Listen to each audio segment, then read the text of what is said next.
الرحيم وبه نستعين وصلى الله على نبينا محمد وعلى آله وصحابه أجمعین وبعد۔ عزیز طلباء، گزشتہ درس میں ہم لوگوں نے الامور المباحۃ فی حالت الاعتکاف کے بارے میں پڑھا تھا کہ ایسے امور جو حالت اعتکاف میں مباح ہوتے ہیں، یعنی جائز ہوتے ہیں، حلال ہوتے ہیں، اور ایسے امور جنہیں معتکف انجام دے سکتا ہے اور ان امور کی انجام دہی میں کسی قسم کی کوئی قباحت یا کہ حرج نہیں ہے۔ اس سلسلے میں بہت ساری باتیں ہماری اور آپ کی ہو چکی ہیں، آپ سن چکے ہیں۔ اس موضوع کے حوالے سے شیخ رحمہ اللہ صاحب کتاب علامہ ڈاکٹر محمد لقمان السلفی رحمہ اللہ نے جو آخری بات ذکر کی ہے وہ یہ کہ وَيُبَاحُ لَهُ الْوُضُوءُ فِي مَكَانٍ فِي الْمَسْجِدِ کہ حالت اعتکاف میں آدمی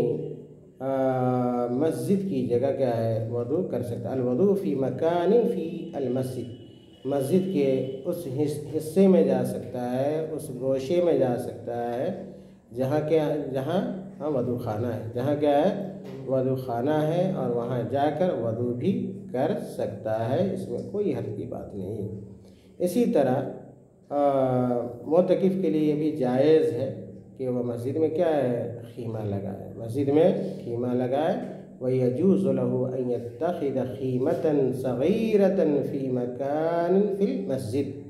مسجد کے کسی حصے میں اگر وہ چاہے تو چھوٹا سا خیمہ بھی کیا ہے لگا سکتا ہے۔ اب اتنا بڑا خیمہ آدمی کیا ہے نصب نہ کر لے، لگا نہ لے، جس کی وجہ سے کیا ہے عام نمازیوں کو کیا ہو دشواری ہو، بلکہ کیا ہے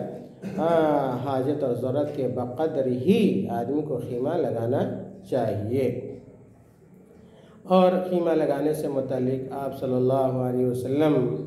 کا عمل موجود ہے کہ آپ صلی اللہ علیہ وسلم نے جب اعتکاف کرنے کا ارادہ کیا تو آپ صلی اللہ علیہ وسلم کے لیے باضابطہ مسجد میں خیمہ نصب کیا گیا، لگایا گیا۔ اسی طرح معتکف کے لیے یہ بھی جائز ہے اور کوئی حرج کی بات نہیں ہے کہ معتکف مسجد کے اس حصے کو لازم پکڑے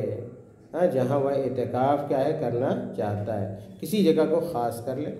اور وہیں کیا ہے اللہ کی عبادت کرے، ذکر و اذکار کرے، قرآن کی تلاوت کرے، اس میں کوئی مضائقہ نہیں ہے۔ اس لیے کہ اللہ کے نبی صلی اللہ علیہ وسلم بھی ایسا کیا کرتے تھے۔ صحیح مسلم کی روایت بھی ہے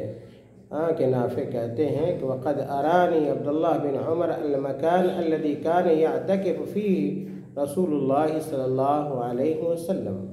من المسجد۔ نافع کہتے ہیں کہ مجھے عبداللہ ابن عمر رضی اللہ تعالیٰ عنہ نے وہ جگہ دکھلائی۔ نافع کہتے ہیں کہ مجھے عبداللہ ابن عمر رضی اللہ تعالیٰ عنہ نے وہ جگہ دکھلائی جہاں اللہ کے نبی صلی اللہ علیہ وسلم کیا ہے مسجد میں اعتکاف کیا کرتے تھے۔ گویا اللہ کے نبی صلی اللہ علیہ وسلم کی اعتکاف کی جگہ خاص تھی، مخصوص تھی، جہاں آپ صلی اللہ علیہ وسلم اعتکاف کرتے تھے، اور اس جگہ کو باضابطہ عبداللہ ابن عمر رضی اللہ تعالیٰ عنہ نے نافع کو دکھلایا۔ اس سے پتہ چلتا ہے کہ معتکف مسجد میں کسی جگہ کو اپنی عبادت کے لیے، اپنی طاعت کے لیے، اللہ رب العالمین کی اطاعت و بندگی کے لیے اور ذکر و اذکار قرآن کی تلاوت کے لیے کیا ہے خاص کر سکتا ہے۔ اسی طرح معتکف کے لیے یہ بھی مباح ہے کہ دوران اعتکاف وہ اپنے اہل و عیال سے محو کلام بھی ہو سکتا ہے، گفتگو بھی ہو سکتا ہے، اور نئے زمانے کے اعتبار سے یا اس زمانے کے اعتبار سے سائنس اور ٹیکنالوجی کا جو زمانہ ہے، اگر دوران اعتکاف معتکف کو کسی قسم کی ضرورت پیش آ جاتی ہے یا کہ وہ حاجت محسوس کرتا ہے تو موبائل وغیرہ کا زمانہ ہے، یا اسی طرح واٹس ایپ وغیرہ کا زمانہ ہے، تو بذریعے مکالمہ ہو یا کہ بذریعہ رسالہ، بذریعہ مکالمہ ہو، کالنگ ہو، یا کہ میسج، ان چیزوں کا بھی کیا ہے استعمال بقدر ضرورت، یاد رکھیے بقدر ضرورت کیا جا سکتا ہے۔ اسی لیے شیخ رحمہ اللہ نے اس نقطے کو بھی ذکر کیا ہے کہ وَيُبَاحُ لَهُ أَن يَتَحَدَّثَ مَعَ أَهْلِهِ، کہ معتکف کے لیے مباح ہے، جائز ہے کہ وہ اپنے اہل و عیال سے گفتگو کر سکے، اور اسی طرح اہل و عیال کے لیے بھی جائز ہے کہ اگر کوئی کسی کا شوہر حالت اعتکاف میں ہے اور کوئی عورت یہ چاہتی کہ اپنے شوہر کی زیارت کرے، مسجد میں جا کے اسے دیکھے، ملنے کی حد تک، صرف کیا ہے ایسا نہیں، بات آگے آئے گی کہ اگر کیا ہے دوران اعتکاف اگر جمع کر لیتا ہے، وطی کر لیتا ہے، تو ایسی صورت میں کیا ہے اعتکاف کیا ہے ختم ہو جائے گا، اعتکاف کیا ہے ختم ہو جائے گا، جیسا کہ اللہ تعالیٰ نے قرآن کریم کے اندر ذکر کیا ہے۔ اس لیے شیخ رحمہ اللہ نے یہ بھی ذکر کیا کہ یزوروہ فی خبائہ، کہ معتکف کی زیارت بھی کیا ہے دوسرے لوگ کر سکتے ہیں، اور اگر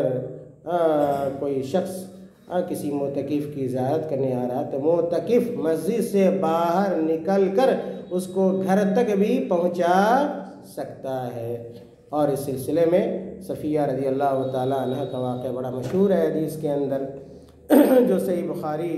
اور صحیح مسلم کی روایت بھی ہے کہ ایک مرتبہ صفیہ رضی اللہ تعالیٰ عنہ جو آپ صلی اللہ علیہ وسلم کی بیوی ہیں، آپ صلی اللہ علیہ وسلم کی بیوی ہیں، آپ صلی اللہ علیہ وسلم کی زیارت کرنے آئیں، ملاقات کرنے آئیں مسجد میں۔ اللہ کے نبی صلی اللہ علیہ وسلم حالت اعتکاف میں تھے، اللہ کے نبی صلی اللہ علیہ وسلم باہر نکلے اور ان کو گھر تک لے جا کر چھوڑا۔ اس سے استدلال کیا جا سکتا ہے کہ اگر کوئی زائر آ رہا ہے معتکف سے ملنے تو معتکف اسے لے جا کر اس کے گھر تک پہنچا سکتا ہے اگر اس کی ضرورت ہو تو، اگر اس کی ضرورت ہو یا اس کی ضرورت پڑے تو اس میں کوئی حرج کی بات نہیں ہے۔ اسی طرح اس حدیث سے جو صفیہ رضی اللہ تعالیٰ عنہ کی حدیث ہے، ان کا واقعہ ہے، اسے امام بخاری رحمۃ اللہ علیہ نے کئی مسئلے مستنبط کیے۔ امام بخاری رحمۃ اللہ علیہ نے بلکہ یوں کہیں امام بخاری رحمۃ اللہ علیہ نہیں بلکہ حافظ ابن حجر رحمۃ اللہ علیہ، حافظ ابن حجر رحمۃ اللہ علیہ جو صحیح بخاری کے شارح ہیں، جو صحیح بخاری کے شارح ہیں، اور انہی کی مشہور کتاب فتح الباری ہے، فتح الباری ہے، لکھا کہ حافظ ابن حجر رحمۃ اللہ علیہ نے جواز و اشتغال المعتکف بالامور المباح، کہ معتکف کیا ہے جائز اور مباح امور میں اپنے آپ کو مشغول رکھ سکتا ہے۔ مثال کے طور پہ من تشعیع زائرہ، من تشعیع زائرہ، اگر کوئی زائر آ رہا ہے، کوئی زائر آیا ہے حالت اعتکاف میں تو اس کا ساتھ کیا ہے دے سکتا ہے، اس کا ساتھ کیا ہے دے سکتا ہے، اس کے ساتھ کیا ہے جا سکتا ہے، کھڑا ہو سکتا ہے۔ اور اسی طرح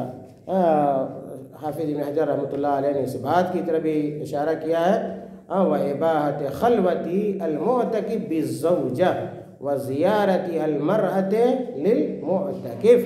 کہ معتکف اپنی بیوی کے ساتھ کیا ہے اس کا خلوت اختیار کرنا، یہ بھی کیا ہے مباح ہے۔ خلوت سے مراد کیا ہے وطی نہیں ہے، جماع نہیں ہے، جیسا کہ بار بار ذکر کیا جا رہا ہے، اس لیے کہ جماع اور وطی کیا ہے مبطلات میں سے من مبطلات الاعتکاف ہے، کہ اعتکاف کو جو چیز یا جو امور باطل کرتے ہیں ان میں سے کیا ہے جماع بھی ہے، جیسا کہ آگے یہ بات آئے گی۔ تو حافظ ابن حجر رحمۃ اللہ علیہ نے کہا کہ ملاقات کی حد تک حالت اعتکاف میں شوہر اپنی بیوی سے خلوت کیا ہے اختیار کر سکتا ہے، یعنی اس سے کیا ہے تنہائی میں جا کر بات چیت کیا ہے کر سکتا ہے۔ اور اسی طرح زیارت المرأۃ للمعتکف، اور عورت کیا ہے معتکف کی زیارت کیا ہے کر سکتی ہے، کوئی حرج کی بات کیا ہے نہیں ہے۔ یہ وہ چند امور تھے جن کا تعلق کیا ہے حالت اعتکاف سے تھا، اور جن کو معتکف دوران اعتکاف انجام دے سکتا ہے، اور ان امور کی انجام دہی میں کسی قسم کی کوئی دقت، کوئی پریشانی، کوئی حرج اور کوئی مضائقہ نہیں ہے۔ ساتھ ہی ساتھ ہم لوگوں کو یہ بھی جاننا چاہیے کہ کچھ ایسے بھی امور ہیں جن کی انجام دہی سے اعتکاف باطل ہو جاتا ہے. کچھ ایسے امور جن کے کرنے سے اعتکاف کیا ہوتا ہے؟ باطل ہو جاتا ہے. ان امور میں سے یاد رکھیے سب سے پہلی چیز، سب سے پہلا امر یہ ہے کہ آدمی بلا کسی شرعی انسانی یعنی کہ ضروری وجہ سے کیا ہے؟ مسجد سے نکل جائے. مسجد سے کیا ہے؟ نکل جائے. الخروج من المسجد من غیر عذر شرعی ولغیر حاجت ملحۃ. شیخ رحمہ اللہ نے کہا، مصنف موصوف نے، کہ اگر کوئی آدمی اعتکاف کا ارادہ کرنے کے بعد یا کہ معتکف میں جانے کے بعد بلا شرعی عذر کے معتکف سے کیا کرتا ہے یا مسجد سے کیا کرتا ہے؟ نکل جاتا ہے. یا یہ کہ بلا کیا ہے؟ کوئی کسی حاجت اور کسی ضرورت کے، اور حاجت بھی ایسی جو کیا بالکل ہی کیا ہے؟ لازمی ہو، ضروری ہو، اور اس کے بغیر کوئی چارہ نہ ہو، تو ایسی صورت میں تو نکلا جا سکتا ہے. لیکن اگر آدمی بلا معتکف بلا شرعی عذر کے یا ایک انسانی ضرورت کے مسجد سے نکلتا ہے تو آپ یاد رکھیے کہ ایسے آدمی کا اعتکاف کیا ہوتا ہے؟ باطل ہو جاتا ہے. اس لیے اعتکاف کرنے والے آدمی کو سوچنا چاہیے، غور کرنا چاہیے، اور جو ضرورت ہے اس ضرورت کو تولنا چاہیے کہ یہ ضرورت کیسی ہے، کیا اس کا پورا کرنا، اس کے پورا کرنے کے لیے ہمارا باہر مسجد سے باہر جانا ضروری ہے یا ہے کہ ضروری نہیں ہے. اگر بہت زیادہ ضروری ہے تب نکلے، اگر کیا ہے بہت زیادہ ضروری نہیں ہے تو پھر معتکف کو حالت اعتکاف میں مسجد سے باہر نہیں جانا چاہیے، اور اگر بلا ضرورت کے چلا جاتا ہے تو اس کا اعتکاف کیا ہے؟ باطل ہو جائے گا. اور اس مسئلے سے متعلق اہل علم نے عائشہ رضی اللہ تعالی عنہ کی حدیث سے استدلال کیا ہے کہ کہتی ہیں کہ وَإِن كَانَ رَسُولُ اللَّهِ صلی اللہ علیہ وسلم لَيُدْخِلُ رَاسَهُ وَهُوَ فِي الْمَسْجِدِ فَأُرَجِّلُهُ. عائشہ رضی اللہ تعالیٰ عنہ کہتی ہیں کہ اللہ کے نبی صلی اللہ علیہ وسلم حالت اعتکاف میں مسجد میں ہوا کرتے تھے، اور پھر لَيُدْخِلُ رَاسَهُ، اللہ کے نبی صلی اللہ علیہ وسلم وہیں سے کیا اپنے سر کو کیا ہے حجر مبارک کی طرف کرتے، اور میں آپ صلی اللہ علیہ وسلم کے سر میں کنگھی کر دیا کرتی تھی. وَكَانَ لَا يَدْخُلُ الْبَيْتَ إِلَّا لِحَاجَةٍ. اور عائشہ رضی اللہ تعالیٰ عنہ کہتی ہیں کہ بلا ضرورت کہ اللہ کے نبی صلی اللہ علیہ وسلم، گھر قریب ہے، سب کچھ ہے، لیکن اللہ کے نبی صلی اللہ علیہ وسلم اپنے گھر نہیں جاتے تھے. جی إِذَا كَانَ مُعْتَكِفًا، جب اللہ کے نبی صلی اللہ علیہ وسلم معتکف ہوتے تو اللہ کے نبی صلی اللہ علیہ وسلم بلا وجہ گھر میں داخل نہیں ہوتے تھے. پتہ یہ چلا کہ اگر ہمیں بھی کوئی ضرورت نہیں ہے، اور ضرورت بھی میں نے کہا کہ معمولی نہیں، بہت ہی اہم ضرورت کے پیش نظر کیا ہے آدمی جا سکتا ہے، معمولی ضرورت مسجد سے نکلنے کا سبب کیا ہے نہیں بن سکتی. اور بعض حدیث کے الفاظ کے اندر وَكَانَ لَا يَدْخُلُ الْبَيْتَ إِلَّا لِحَاجَّةِ الْإِنسَانِ إِلَّا لِحَاجَّةِ الْإِنسَانِ، انسانی ضرورت کی وجہ ہی سے آپ صلی اللہ علیہ وسلم مسجد سے نکلتے تھے حالت اعتکاف میں، ورنہ نہیں نکلتے تھے. اور آپ کو پتہ ہے کہ اعتکاف کے ارکان میں سے ایک رکن کیا ہے؟ المکث فی المسجد. مسجد کے اندر کیا ہے؟ ٹھہرنا ہے. مسجد کے اندر رکنا ہے. رکن من ارکان الاعتکاف، مسجد کے اندر ٹھہرنا، مسجد کے اندر قیام کرنا اعتکاف کے ارکان میں سے ایک رکن ہے. فالخروج لغیر الحاجۃ عمدا یفوت. اگر کوئی آدمی بلا ضرورت کے مسجد سے نکلتا ہے تو لا محالہ اس کا اعتکاف کیا ہو جائے گا؟ فوت کیا ہے؟ ہو جائے گا.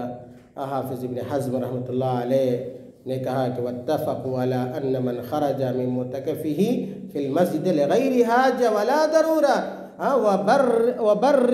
امر به وندب الیہ فإن اعتکافہ قد بطل.